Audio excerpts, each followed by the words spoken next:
Ah, my dear friends, listen up. I'm about to tell you a story that whispers through the depths of centuries. We're about to take a journey to the final, turbulent years of the mighty Roman Empire, a civilization that changed the course of history. I want you to picture, in your mind's eye, the glorious Rome that once shook the earth with its victories, a place where no enemy dared to lay claim to its lands. Imagine it as I saw it myself, because yes, at one point everything was so bright and magnificent that Rome seemed like the very legacy of the gods on earth. But who could have known that this colossal empire would eventually be dragged into such hard times? As time passed, like a breeze from faraway lands, we began to feel the winds of change. In the cities of Rome, in the marketplaces, against the cold stone walls of its palaces. A crisis that was hard to detect but quietly creeping up, surrounding everything. People were worried, even the rich in their corners felt uneasy. The mighty Rome, it seemed, had begun to doubt even its own shadow. This story, my friends, isn't just about a downfall, it's a wake-up call that left its mark on every corner of history. I want to tell you how, step by step, that unforgettable time when one era ended and another began unfolded. Listen closely, because today, as we follow the trail of history, I'll show you how Rome's splendor was shaken and what people had to endure to survive in these turbulent days. Are you ready, my friends? Well, let's begin. My dear friends, once upon a time, Rome was a mighty empire, so powerful that even the gods would bow their heads before it, a unique empire shining like the sun across the world. Merchants from every corner of the earth came to its markets. Ambassadors from distant lands knelt at its gates to submit to its rule. But behind every victory, there's always a price, right? After every rise, the unnoticed cracks begin to grow, slowly shaking the great walls. And so Rome, with all its power and grandeur, was slowly becoming a victim of those cracks. In the final years of Rome, though it seemed to be thriving in wealth and splendor, there was deep decay taking root beneath the surface. The empire's treasury was running dry, while the money for wars piled up like mountains, and whispers of unrest began to rise among the people. Taxes had gone up, the poor grew poorer, and the rich grew more powerful. Emperors living in luxury in their palaces had become detached from the real world. The people walking the stone streets of Rome, on the other hand, were struggling to find their daily bread. The emperors who had once been their heroes could no longer hear them. Political crises, alongside economic collapse, were draining Rome's lifeblood. The empire had grown too vast and governing had become difficult. Danger lurked on every corner, at every border. Some emperors dived into palace intrigues to protect their reigns, others fell into the deep pits of corruption, putting their own interests over the people's. And this is what dealt the heaviest blow to Rome, my friends, the distrust between those who ruled. There came a time when, in the eyes of the people, the government was no longer a governing body, but total chaos. Rome, like a great tree unable to bear its own weight, was shaking at its roots. And you know, my friends, in the storm of economic collapse, it's always the common people who suffer the most. While most of the people struggled with hunger and poverty, they also watched the games playing out in the palace. Don't think for a moment that those eating off golden plates in the heart of Rome, surrounded by towering walls, were aware of the misery outside. During those years, the people began to feel a vast emptiness for the first time. Rome, in their eyes, had ceased to be just a powerful empire and had become a giant that was now alienated from its own people. Rome's strength wasn't in its steel armies, my friends, it was in the loyalty of its people. But that loyalty began to fade away. And so, the great story I will share with you today isn't just about the fall of an empire. It's about the hopes of a people, their quest for justice, and the lost spirit of the old Romans. Ah, my dear friends, there was a time when Rome's sword thundered across the lands, its very name striking fear into the hearts of its enemies. The borders of Rome stretched beyond the seas, beyond the mountains. It was so powerful that those who dared challenge it would clash with its steel legions, falling one by one. But as we all know, even the strongest armor eventually rusts, and cracks begin to appear beneath even the mightiest force.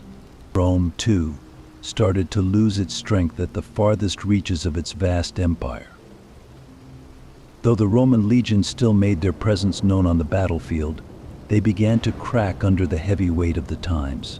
Once, the Roman soldiers standing tall in frontier posts were numerous and strong, but now they were fewer and weaker.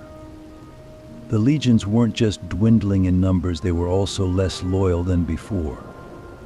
The empire struggled to recruit young soldiers for battle, because the youth were no longer fighting for glory, they were fighting for bread. The people, crushed under heavy taxes, were sending fewer men to the front lines.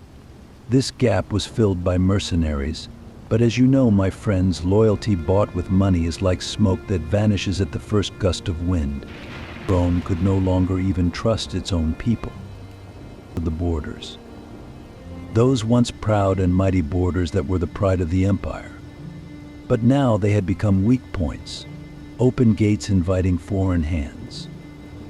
In the cold heights of the Alps or along the banks of the Rhine River, those old frontier posts could no longer be guarded as they once were. The barbarian tribes, sensing this weakness, surrounded Rome like hungry wolves sensing their prey. Bold Goths, Vandals, and other warrior tribes began to take advantage of these gaps in Roman defense, launching raids on border villages and towns, instilling fear in the hearts of the people. Roman soldiers struggled to fend off these barbarian assaults, and with each passing day the burden grew heavier. Every frontier post had become a battleground. And think about it, my friends, Rome, which once made even the bravest leaders bow, now stared fearfully at its own vulnerable borders. While the emperors scrambled to protect their thrones in the palace, the glory of their once mighty army faded like a fog. Even within the empire, there was a sense of disbelief. A weakening army and a demoralized people were shaking the very foundations of great Rome. So what hurt Rome more in these trying times? Was it the battles on the frontiers, or the slow decay of the old system from within? Perhaps it was all a sign of the great catastrophe looming on the horizon. Who were the barbarians pushing at Rome's borders? What sparked the great migrations? And could Rome survive in this new, rebellious world? Come, let's continue together to uncover the secrets of this storm. Ah, my dear friends, the Roman marches that once echoed across the empire, the mighty sound of swords that struck fear into enemies, now seemed like distant memories, almost fading away. Rome was slowly losing the security it once had along its borders. Because now Rome didn't face just ordinary enemies, it was up against barbarian tribes from distant lands, thundering with battle cries and fearless in combat. These tribes, born in the cold northern lands, had been hardened by harsh living conditions and were made up of warriors who never backed down easily. The Goths began to appear along Rome's borders. Ah, the Goths. This fierce tribe didn't hesitate for a moment to test Rome's defenses, attacking military posts and plundering as they went. Each raid left deep wounds in the heart of Rome, slowly gnawing away at everything that was left from the empire's glorious days. The Goths demonstrated such power that even Roman commanders began to think twice before facing them. Rome's once impenetrable walls could no longer withstand the fury and might of these barbarian forces. The Goths dealt such a blow to Rome that even the empire, which had never shaken before, was now reeling from the fearful news coming from its border villages. And this was only the beginning. For after the Goths, the Vandals came knocking at Rome's gates. The Vandals, known for their brutal nature in battle, hammered at Rome's borders like waves crashing against the rocks. Yes, my friends, when the Vandals arrived, they weren't just seeking victory, they were filled with rage, vengeance, and a burning desire to crush Rome's power. With every attack, they destroyed not only the soldiers but the trust of the people as well. As Rome's power weakened, the old grandeur in the eyes of its people evaporated like steam. Each tribe's attack felt like another blow that sped up Rome's downfall. Rome could no longer protect either its people or its lands from this constant pressure. And remember, these invasions weren't just about losing territory, they were direct hits to Rome's strength, its very legend. The barbarian onslaughts, sweeping in like a storm, began to cast a shadow over the empire's grandeur. As the cries of barbarians from the east and west filled the ears of the people, the border fortresses lay in ruins, and Rome's glory faded more and more with each passing day. And so, my dear friends, while Rome's strength was dwindling along its borders, another great danger was emerging from within. The emperors, who had sat on the world's most powerful throne for centuries, now struggled to protect their seat with only a handful of soldiers. But these barbarian invasions were just the beginning. The migration of peoples, like a dark cloud descending upon Rome, would shake the very foundations of the empire even further. So how would this wave of migration start? And how would it shape the fate of Rome? Let's continue together and unravel this story.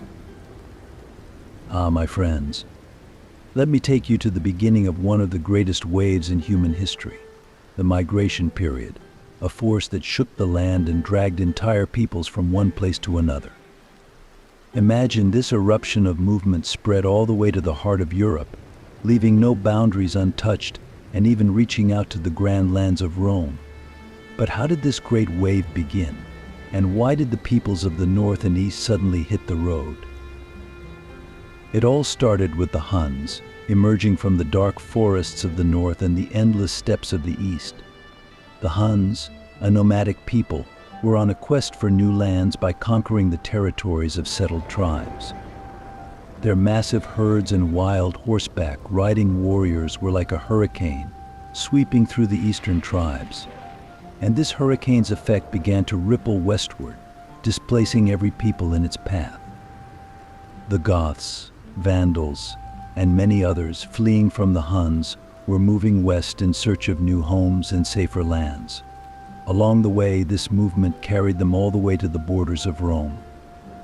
Because, my friends, back then everyone knew the same thing: Rome, the heart of the world, the center of security.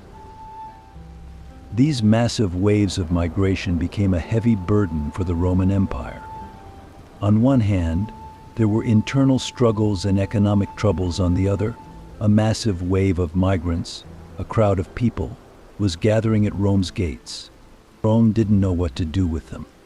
Should they let them in, or should they try to stop them at the borders? But with each passing day, the tribes from the north and east were getting closer. Sometimes driven by hunger, sometimes by concerns for safety, these migrant groups wanted to cross the borders, even eager to build new lives on the fertile lands of Rome. Rome's border villages, in the face of this swelling tide, were filled with fear. The peace was shattered, and the people in the border towns were living on edge. And finally, the Goths, Vandals, and other tribes after them began to move into Roman territory. Now, it wasn't just about protecting the borders anymore. These migrants wanted to reach the heart of the empire, share in Rome's wealth, and perhaps even find the homeland they had been searching for centuries. Rome, once looking down on these tribes, was now about to be overwhelmed by the massive wave they had created. The emperors, generals, and the Roman Senate didn't know how to manage or stop this great migration. You all know, my friends, that this great movement was one of the key events that led to Rome's downfall. The migration period dealt a devastating blow to Rome's once unstoppable power, cracking the foundations beneath it. But this was just the beginning. In the years to come, the tribes following the migration would give Rome and Europe a new direction. So how would the pressure these migrating tribes placed on the Roman people and the army unfold. Could the empire adapt to this new order? Let's continue to discover what comes next. Ah, my dear friends. Now, let me take you to those magnificent and terrifying days, the rise of the Huns, which shook the very heart of Europe. It was a rise so powerful that all of Europe met these people from the east like a storm. They were like a dark wave emerging from the horizon, rushing westward with such speed and force that everything in their path, every kingdom, every army was torn apart. At the heart of it all were the Huns. These children of the eastern steppes, warriors who moved like the wind among the nomadic tribes, were known for their iron-tipped arrows and skilled horses. From the endless grasslands of Great Asia, they advanced relentlessly and without hesitation to the very borders of Europe. Like their empire, they were made of steel, never bowing to cold or hunger, always pushing forward. So much so that legends spread about how the Huns traveled, riding day and night, sometimes sleeping in the saddle. And they weren't here for just any reason, my friends know. By nature they were driven to move, conquer, and reach new lands. At the forefront of this great migration was a mighty and fearless leader, Attila. He was one of the most feared and powerful leaders Europe had ever known. The very mention of Attila's name struck fear into people's hearts. This young leader had brought together the fearless warriors of the nomadic tribes, forging them into a single, unstoppable force. Attila had reshaped the Huns, not just as a tribe, but as an army that would become the nightmare of all of Europe. To him, the world was a place to conquer borders, kingdoms or cities were of no importance. Under Attila's leadership, the Huns surged into Europe like a force of nature, crushing kingdoms, turning villages to ash, crossing rivers, and spreading fear wherever they went. This was a huge threat to Rome. The Roman Empire had never seen such a well-organized, such a savage army. Attila didn't see a city or kingdom as a challenge for him, he saw all of Europe as his arena. His raids with the Hun armies were breaking kingdoms, destroying villages, and pillaging cities. Attila's fury had even reached Rome itself. Would Rome be able to defeat this unknown force from the east, or would the Huns sweep the entire empire away? The devastating raids of the Huns not only shook the military strength of Rome, but also spread a wave of fear and anxiety throughout the empire. The Roman armies were at a loss as to how to deal with Attila's fast and strategic attacks. When Attila reached the borders of Rome, whispers were spreading among the people, the Huns are at our doorstep. Can we survive this apocalypse? Ah, my friends, Attila's arrival in Europe marked the beginning of events that would change not only Rome but the entire continent. During those days, kingdoms all across Europe were strengthening their defenses against Attila, and people were asking one another, who will stop this wave of Huns? But the real question was, what kind of legacy would the Huns leave behind after the devastation they caused?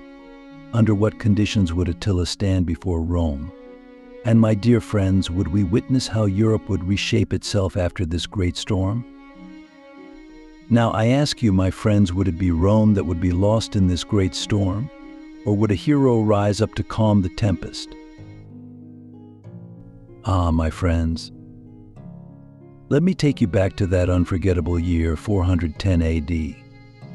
The glory of Rome, its grandeur, the power that every people beyond its borders admired and feared, was shaken to its core that year. And behind this great upheaval stood the mighty leader of the Goths, Alaric. Alaric was the kind of leader who didn't just guide his people through battles, but through deep ambition and conviction as well. His eyes were set on the magnificent walls of Rome. This city, which had been deemed unconquerable for centuries, was now under the shadow of the Goths' steel-clad armies. As Alaric and the Goths reached the gates of Rome, a deep fear settled in the hearts of the Roman people. Rome had never before been threatened in such a way by any barbarian tribe. Alaric's eyes were fixed on this immortal city he dreamed of taking, Rome, which the Goths held as sacred and revered. Of course, it wasn't an easy journey to Rome, my friends. Alaric and his people had a long and painful history with Rome. The pressure and oppression the Roman Empire had placed on the Goths over the years had kindled a fire of vengeance and fury in Alaric's heart. He was no longer just a commander, he had become a leader determined to avenge his people. And finally, the day came. The gates of Rome opened. Rome, with all its centuries of glory and magnificence, seemed to surrender to the Goths' feet. As Alaric marched into the city with his army, the people of Rome watched in fear, while he advanced with victory in his steps. His footsteps were a herald of the slow death of the empire's former power. The Goths ravaged Rome from end to end, and the sacredness of the city, once thought untouchable, crumbled to dust. The imperial palaces, temples, and the riches of the nobles were plundered by the Goths. In every corner of the city, the marks of the Goths remained. The people of Rome, who once thought this city was the safest place on earth, now felt like prisoners in their own homes. The elderly said they would never forget this moment, while the youth witnessed the destruction of their dreams. Rome's established order, the pride and strength of its people, was shattered in a single night. And my friends, this event was a clear sign that the power of the Roman Empire was truly beginning to fade. Alaric's sacking of Rome marked a turning point for both the Goths and the Romans. Rome had lost its former strength. The city that had once been considered the center of the world had bowed before a barbarian leader. Alaric's victory became forever etched in history as the moment the Goths took their revenge on the Roman Empire. The city, far from its former glory, was left in ruins. As people gazed at the wreckage Alaric had left behind, they began to wonder what the future of Rome would look like. My dear friends, on that dark morning, the people of Rome were left amid the ruins, surrounded by smoke. Rome would never be the same again. Alaric's victory wasn't just an invasion, it was a sign that the once immovable power of Rome had come to an end. So what would the people of Rome do after this destruction? And how would this great blow change the fate of the empire?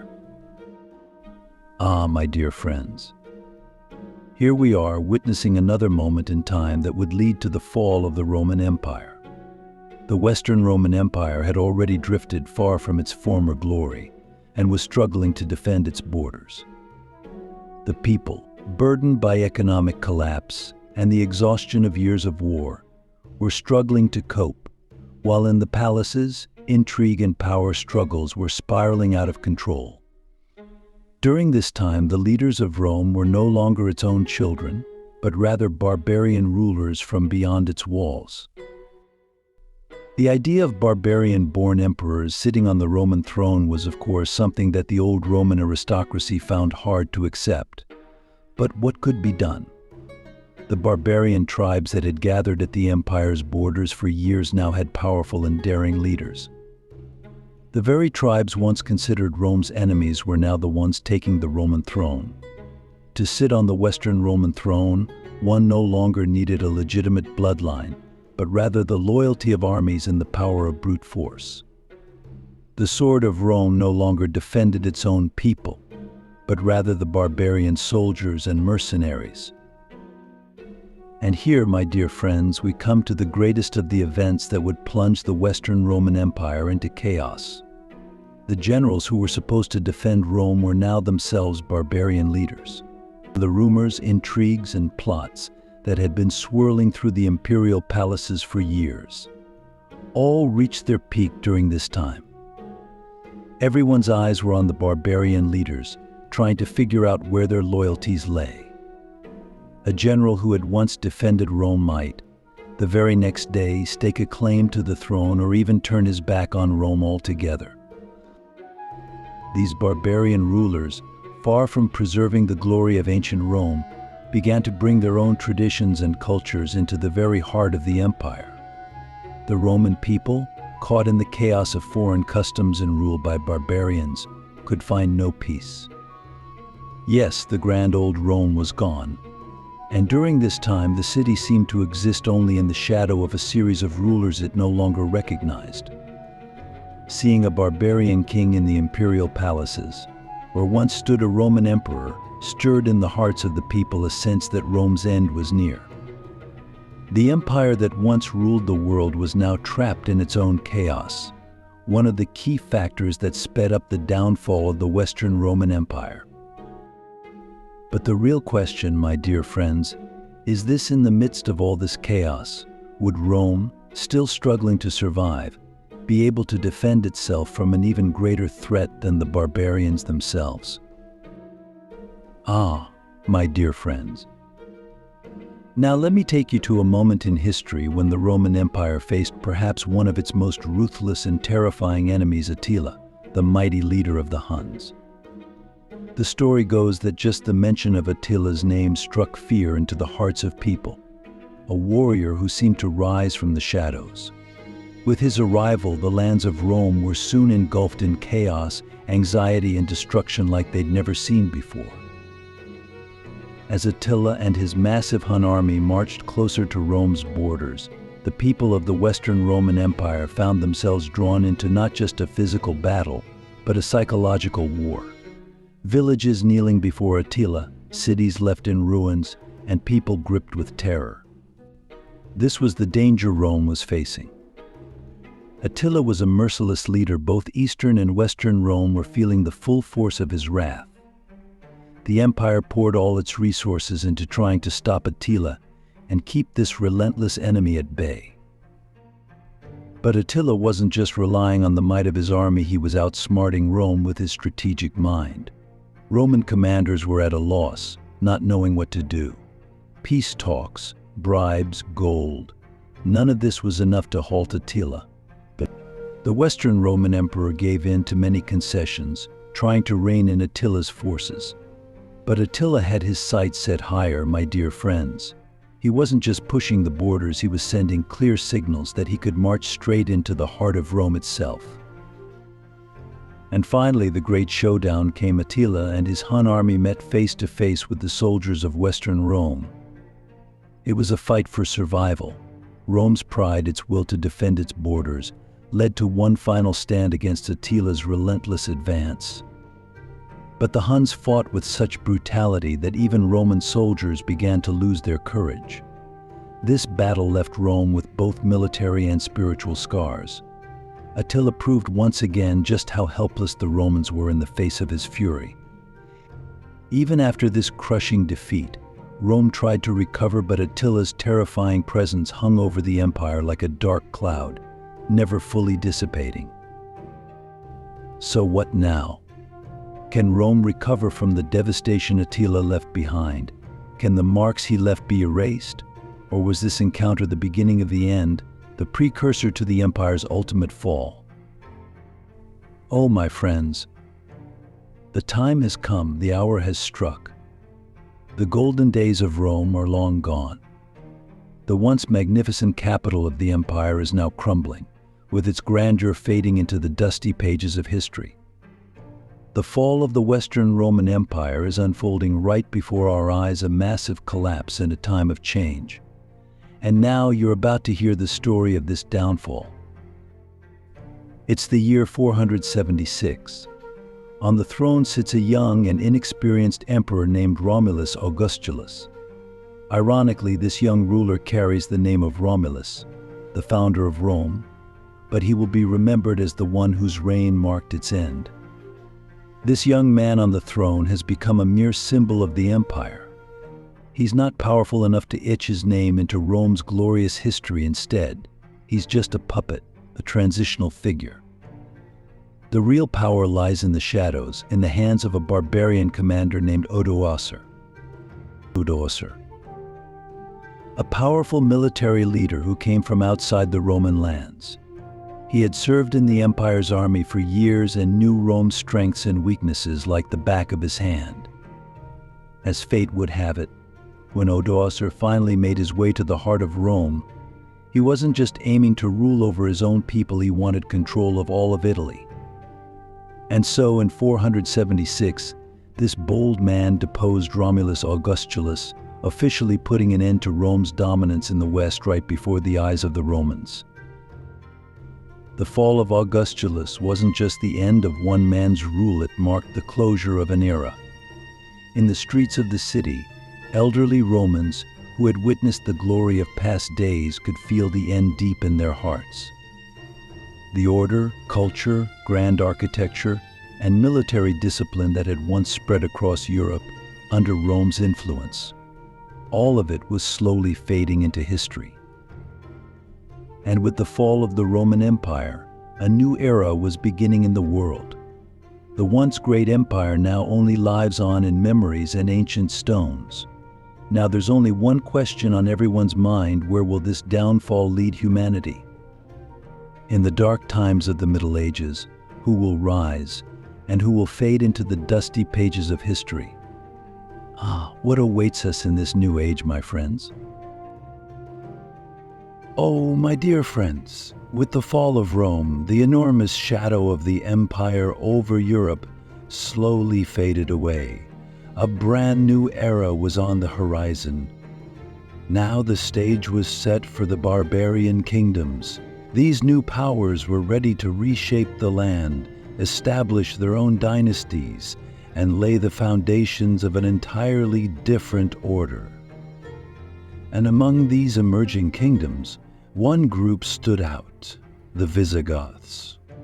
The Visigoths, who embarked on a long journey during the waves of migration, were once a people who fought against the mighty armies of the Roman Empire on its own soil. This warrior tribe, after wandering for years, took advantage of the chaos spreading across Europe and found a new homeland for themselves. The Iberian Peninsula, the fertile lands of what we now call Spain and Portugal, became the foundation of the new Visigothic kingdom. But, oh my friends, this isn't just the simple story of land acquisition. The Visigoths settled in this region after a long search. It was practically a fight for survival.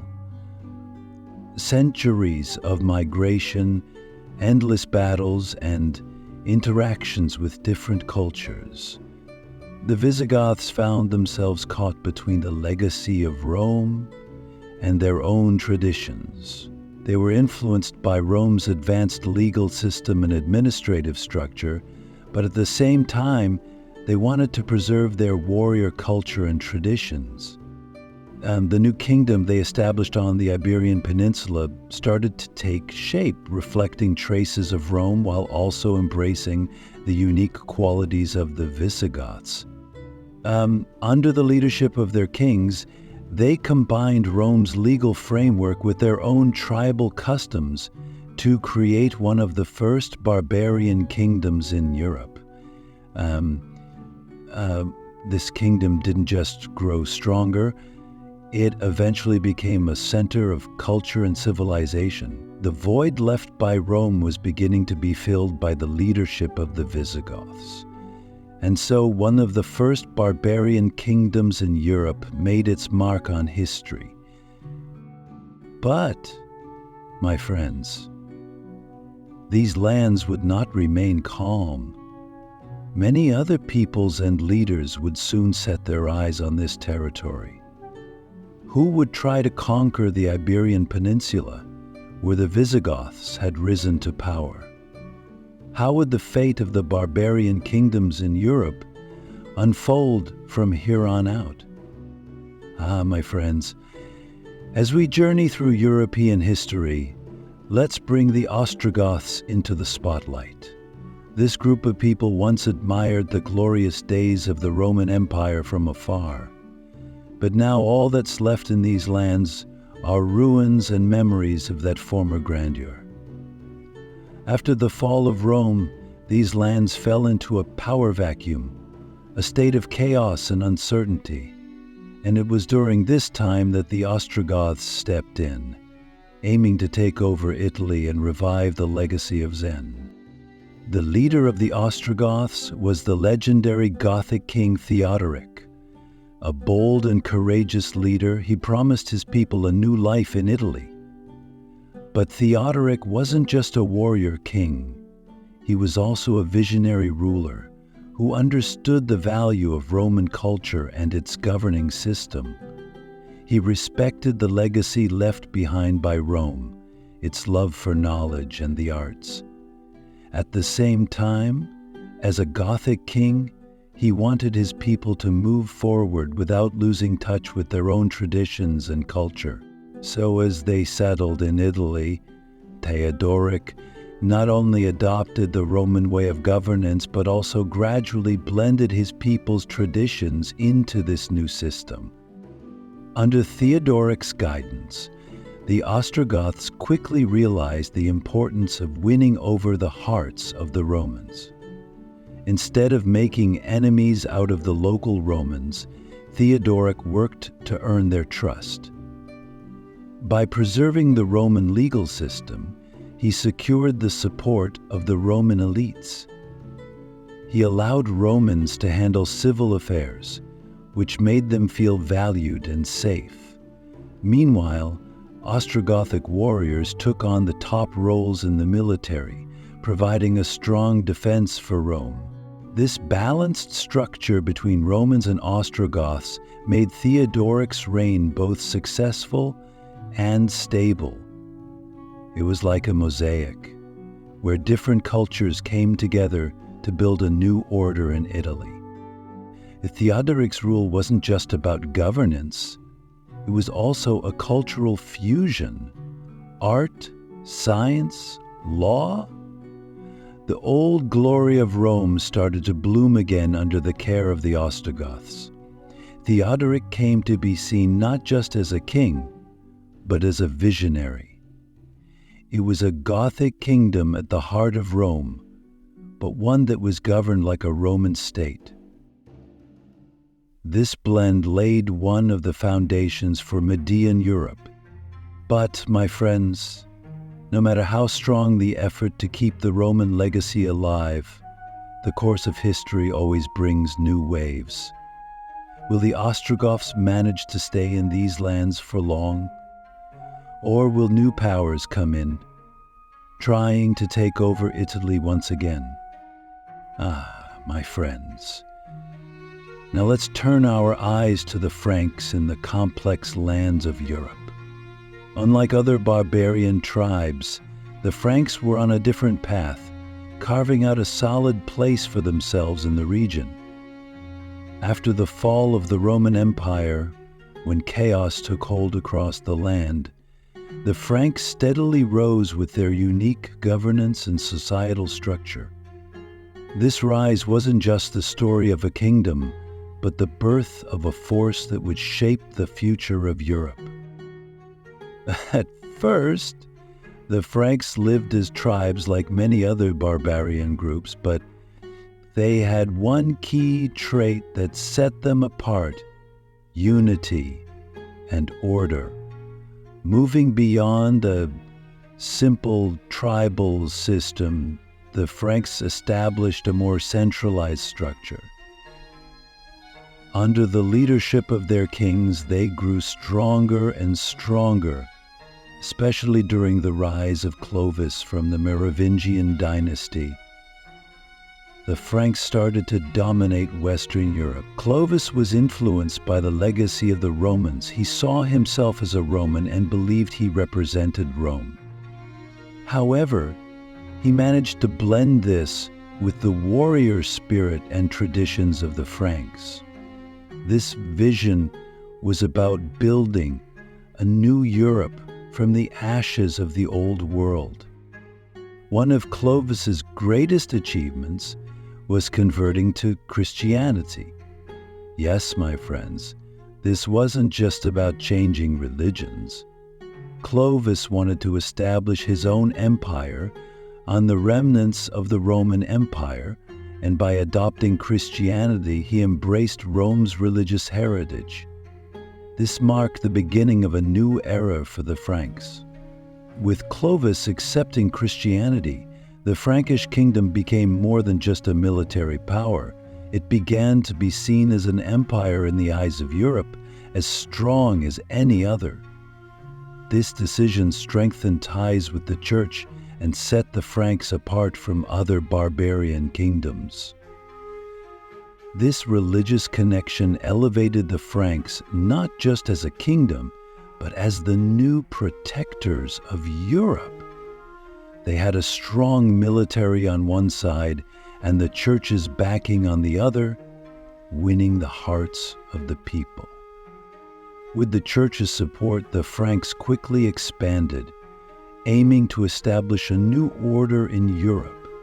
Frankish kings didn't just conquer lands, they also united the people, acting with the responsibility of a Roman emperor. The rise of the Franks laid the foundations for medieval Europe and left a lasting mark on European history.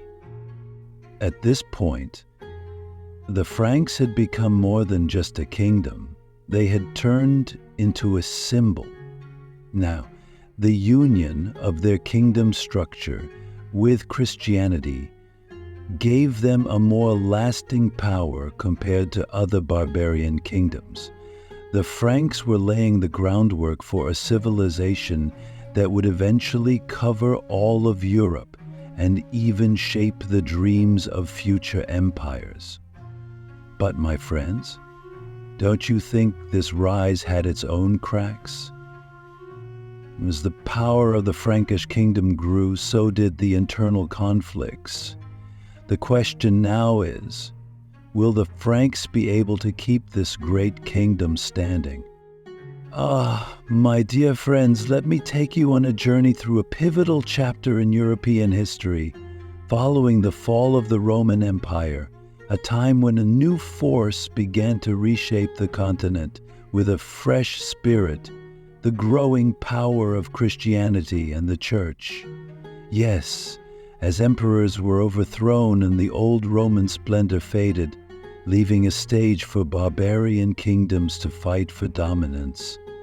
Another power was rising in the heart of Europe. This wasn't a power rooted in swords or military might, but in faith, rituals, and a light that burned in the hearts of the people. This spiritual legacy, left behind by Rome, began to flourish within society, guiding the people on a path that offered both earthly and divine leadership. During this period, the Church became more than just a place of worship. It evolved into a guiding force that embraced every aspect of people's lives. In every village and town, there was a church, and from birth to death, people lived under its watchful eye, growing up with prayers and living a life sheltered by its teachings. The Church was the heart of their lives, sharing in their hopes, fears, joys, and sorrows. Its teachings didn't just define morality, they also laid down the fundamental rules that shaped this new society. But my friends, this rise wasn't just a matter of the people's devotion.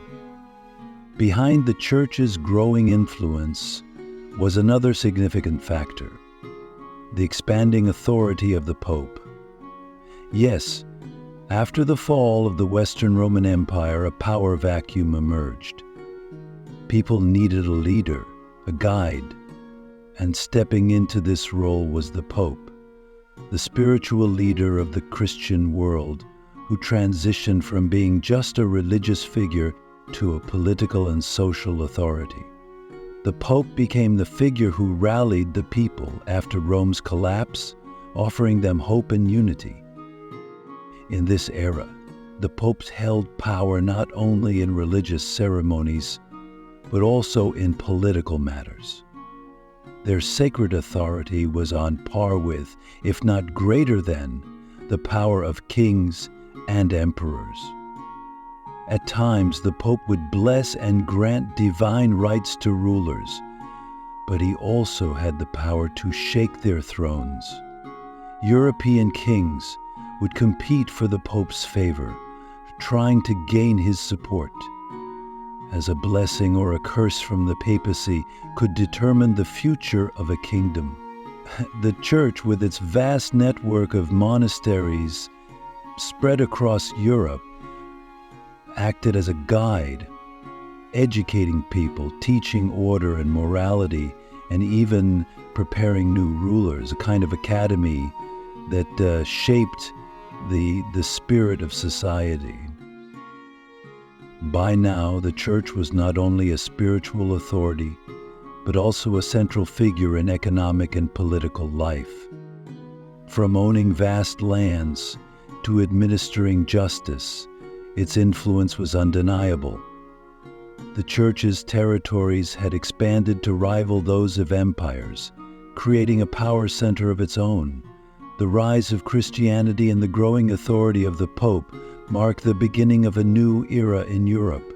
In this society shaped by the power of the church, the people were no longer just subjects. They were a spiritual community as well. So how do you think this ever-growing spiritual and political authority would impact the fate of the kingdoms and the people of Europe? My friends, now let me take you to the beginning of a system that would deeply root itself into Europe and become the backbone of society. After the fall of the empires, Europe was left in chaos, leaderless, fragmented, and on the brink of disaster. But within this chaos, a new order was sprouted, the feudal system. While cities were crumbling and villages and towns were surrounded by danger, the people were searching for security and order. And so, this search led to the creation of a complex web of relationships between lords and their loyal servants, the vassals. This new order promised a life shaped by war, oaths, and loyalty. The foundation of the feudal system was laid by the large landowners, called lords, who protected smaller landowners and peasants. These lords ruled over grand estates and offered protection to the peasants working the land, as well as to the vassals who swore loyalty to them. In return, the vassals pledged both loyalty and military support to their lords. During times of war, they would fight alongside their lord to defend his lands and people. This oath of loyalty was a sacred bond. A vassal wasn't just a soldier to his lord, he was a protector, a friend, and even a brother. And of course, my friends, this new system introduced another concept: chivalry. One of the most glamorous symbols of the feudal structure, knights came from the vassals who had sworn their loyalty, but knighthood was more than just a title. It was a lifestyle, an honor system, and a code of discipline. Every knight went through training to prove their courage and loyalty, learning to use weapons while also being molded by moral values. They were not just warriors. They were heroes in the eyes of the people, defenders of justice and protectors of the innocent. The values of honor, loyalty, and courage that knights upheld earned them a special place in the hearts of the people. Imagine, my friends, in this time, a land-owning lord would need loyal knights to fight by his side, willing to sacrifice their lives to protect the peasants working his land. Each lord had a group of vassals and knights under his command. This system created a structure that tied together different parts of society and kept people connected. As lords grew stronger by expanding their lands, these networks of loyalty grew with them, gaining power throughout Europe. The feudal structure was not just social, it was also economic and military. The land produced goods, peasants worked under the lord's rule, and knights were equipped with the wealth generated from this production. all of Europe became part of this network, as lords built their little kingdoms and ensured the security of their people.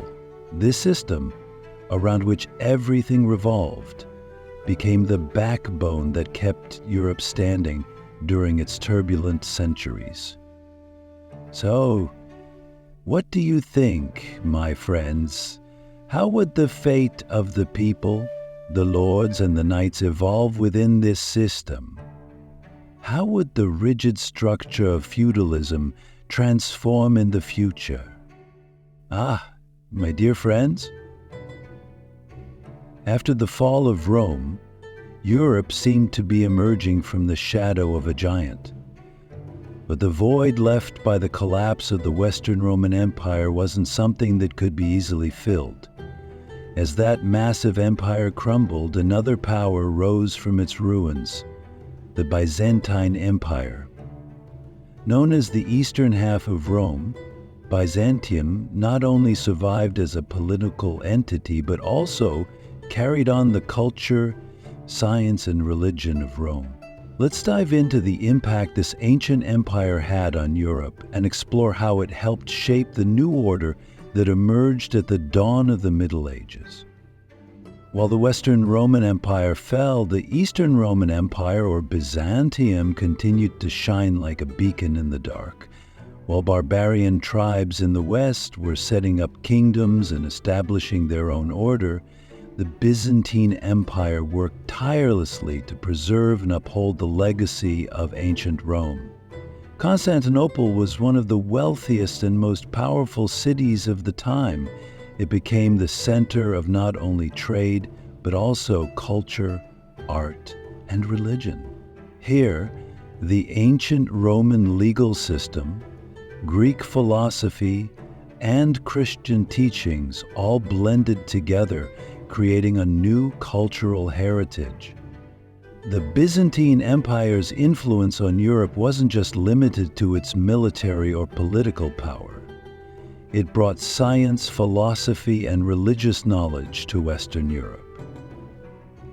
Alongside Latin culture, Greek influence began to spread. The Byzantine emperors frequently sent diplomatic envoys to the barbarian kingdoms of Western Europe.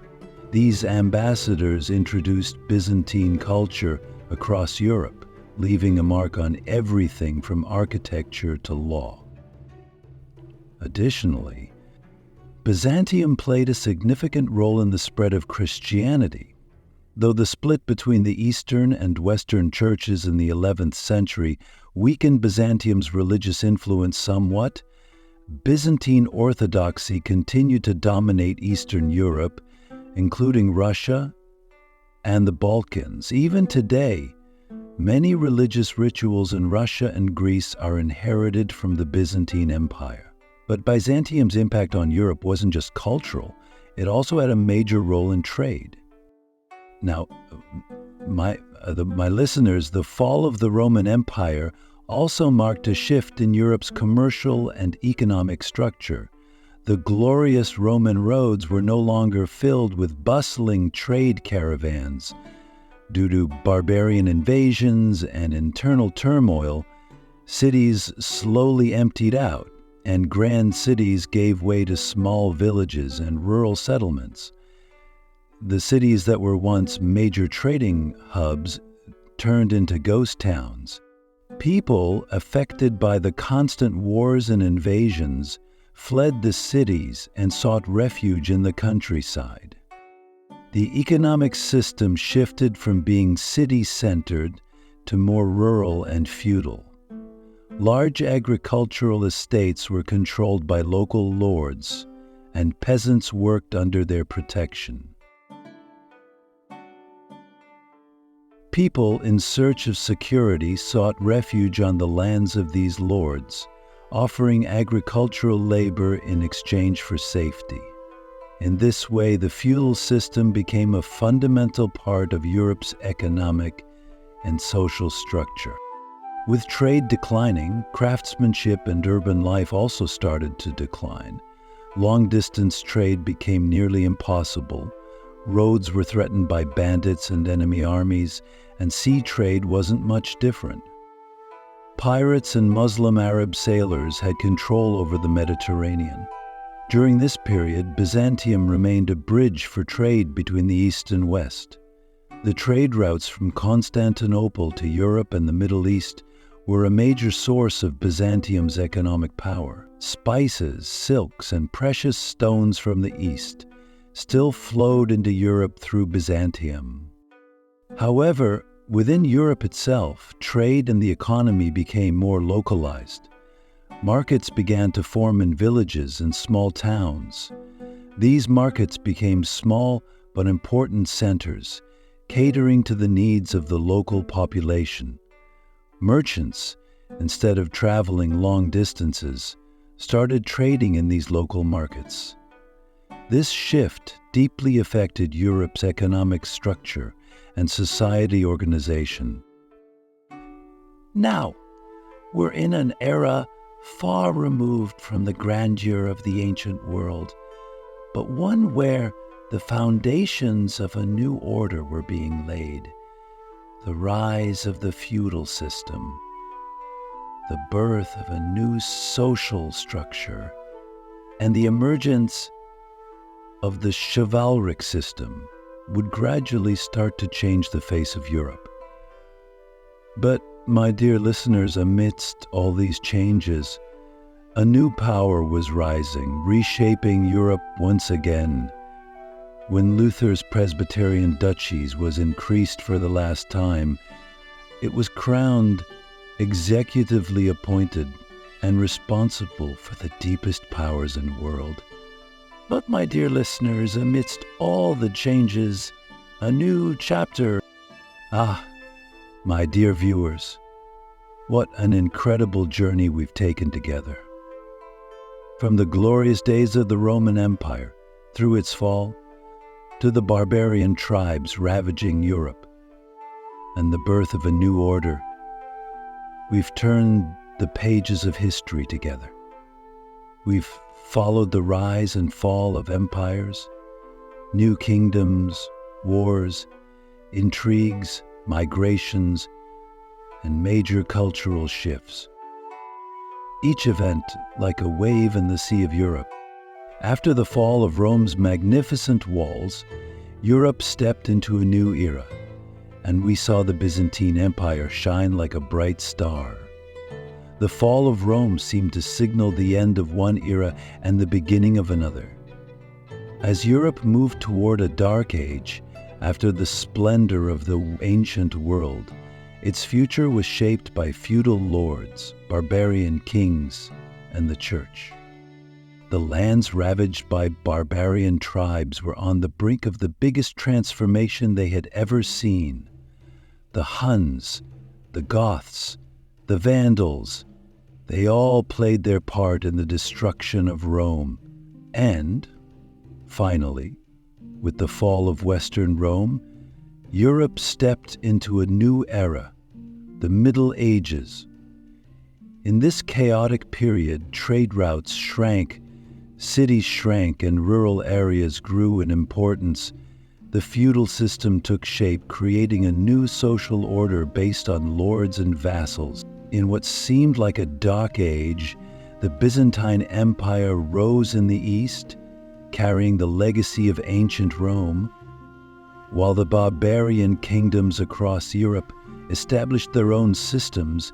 It would take a long time for the West to recover. But my dear friends, our story doesn't end here.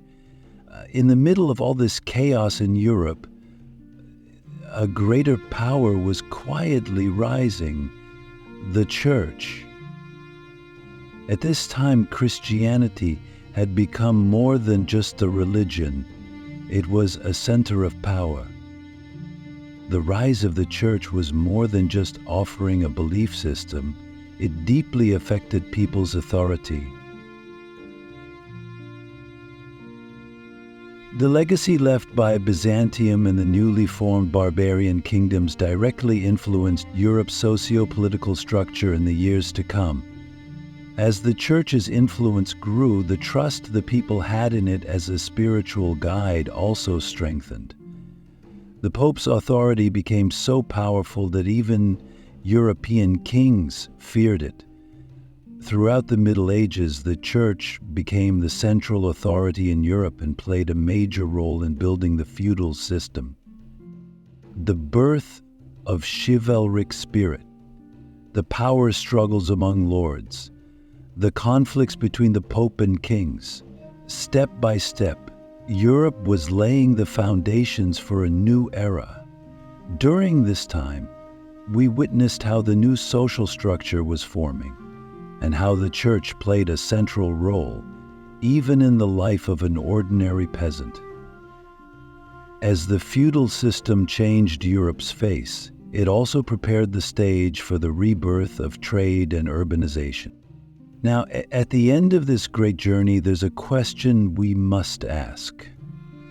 At this point in the dark pages of history, where would the spark that would lead to Europe's rise come from? Where would the first crack in the armor of the feudal system appear? And more importantly, how would the new civilization born after this dark age change Europe and the world? Ah, my friends, in our next video, we'll embark on a journey from the decaying corridors of the Middle Ages to the bright light of the Renaissance. We'll explore Europe's awakening and its cultural, artistic, and scientific explosions together. Are you ready?